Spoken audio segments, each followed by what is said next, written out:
Hi, dear friends. Some words of Torah for Parshat Kedoshim.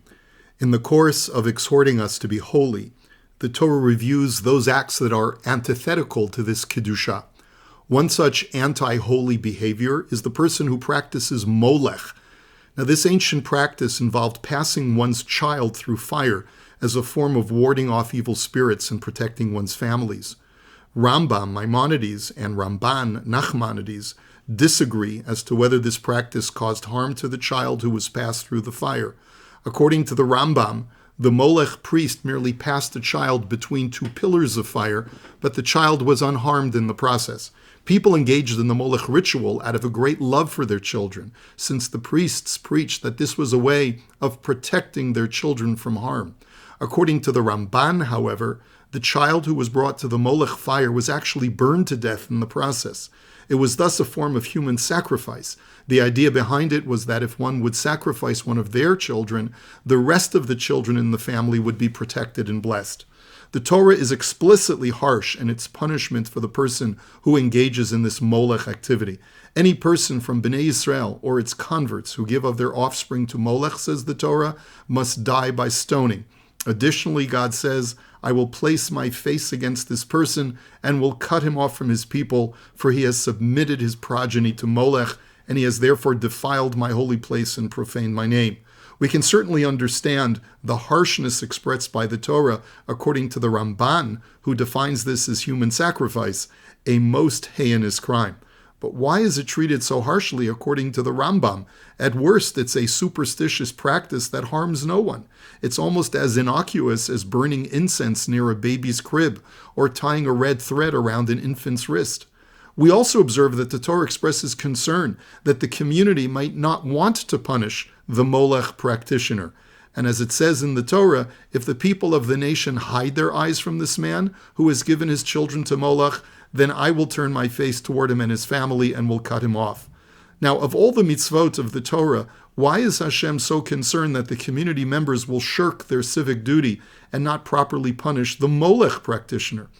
The Torah positions Molech between two violators, those who cheat others with false weights and measures at the end of chapter 19, and those who commit sexual crimes in the middle of chapter 20. Why is passing one's child through fire positioned in between these two topics? So to get all the answers, one of the key elements in achieving holiness is the effort to behave in a godly fashion. Hashem wants us to look at each other as possessing that spark of God, and as such, we must treat each other with the utmost of respect and dignity. Cheating others with faulty weights and measures exploits the other. The offender dehumanizes another human being, thinking, I am better than you, and I can cheat you as I wish. A purely physical relationship with a partner, without consideration to proper family life, but rather for the purpose of satisfying one's urges, is also exploitative. It promotes viewing another human being as merely an object through which I can be gratified. Accordingly, there must be something about Molech that is thematically connected. It seems that the Torah doesn't want me to look at my children as objects through which I can improve my life or the life of my family. Passing my children through fire, even if, as the Rambam states, no harm comes to them, objectifies my children as pawns in a manipulation of heavenly forces. The Torah finds this repugnant not only because it is idolatrous, but also because it engenders a harmful view of how to harness another human being, one's own children no less, for personal benefit. Why are we concerned that the members of his community will not want to punish the Molech offender? Because they might think what a parent does for his child or his family is his own business. Who are we to interfere with family dynamics? Maybe the parent is doing it for the child's benefit. Maybe this will help the family overall. Today's modern-day Molech is the woke parent. They may expose their children to cross-dressers and all manner of alternative lifestyles, and may even encourage their children to try chemical or surgical means to change genders. Who are we to interfere with a parent's desire to better their child by passing them through the fire of Molech? Doesn't the parent know best? Hashem's response is that despite the strongest bonds that exist between parents and children, despite the parental autonomy that is granted to mothers and fathers, there are still limits. When a parent so perverts their control over their child, Hashem instructs the community to step in and make sure that this unhealthy corruption of parenting cannot continue. Today's Molech is also the Marxist, anti-West, anti-colonialist, and anti-Israel religious beliefs that the parents of the university campus have indoctrinated into our children.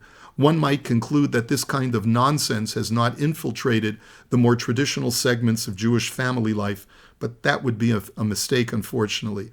On a recent walk at the mall to bring them home, one of the very engaged pro-Israel participants came over to me in confidence, pouring out her heart that her own son had been indoctrinated on campus by these anti-Israel Molech worshippers. She asked if I knew of anyone who could speak to her son in the hopes of deprogramming him. I was speechless, not knowing what help I could offer to her. The wave of disinformation and false accusations against Israel is so overpowering, and Israel's opponents refuse to even engage in dialogue. They'd rather beat the drums and dominate their opponents instead of arriving at truth.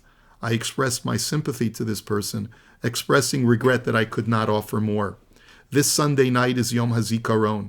The list of martyrs from Israel this year is in the thousands. It is staggering to consider how we're going to be able to get through the names and the images. But we must. We cannot allow the Molech priests to indoctrinate our children. We also owe our deepest respects to these martyrs by honoring them and celebrating the state of Israel right after Yom HaZikaron concludes. And so, dear friends, may Hashem bring home our hostages. May He bring comfort to all the mourning families of the martyrs from October 7 and beyond. May He bring peace to our people and usher in the final redemption. May we see it. B'mheira b'yameinu, amen. Here's wishing you a beautiful Shabbos. Shabbat Shalom.